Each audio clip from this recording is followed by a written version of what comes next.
All right, so I just really wanted to capture your observations from your time in the jungle. My observations differ greatly from what I expected. I didn't expect there to be so much infrastructure in the jungle. There's shops, there's restaurants, some of them are even listed with reviews on various websites.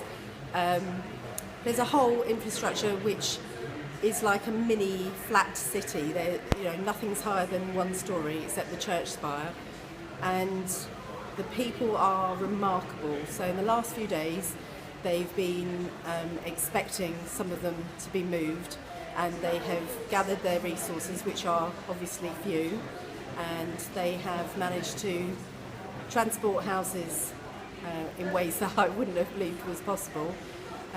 Working alongside them has been an education for me.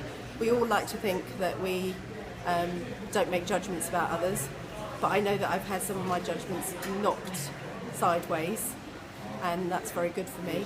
I'd love to bring over some of the people who are sceptical about what people are doing in the jungle and introduce them to some of the friends that we've made and let them see for themselves just how very like us the people there are. What would you tell people that couldn't make it to Calais but that are sceptical about what's going on there and suspicious and mistrustful?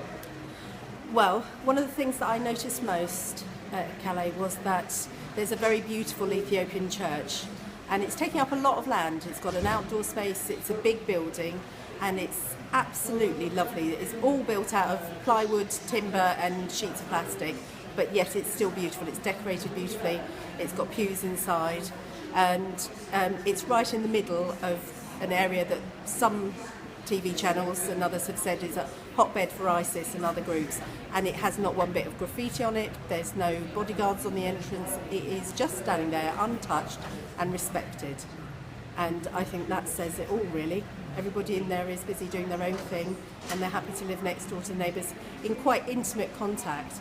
And one of the other things that I noticed today was that the people who've had to move from the front of the camp, where they're going to be bulldozing shortly, have moved into the areas where generally people have congregated with others from their own countries, and some of them have had to move into areas which are not where there are people from their own countries. And nobody's batted an eyelid. Nobody's said you can't live here next to me. They've made space and they've welcomed them.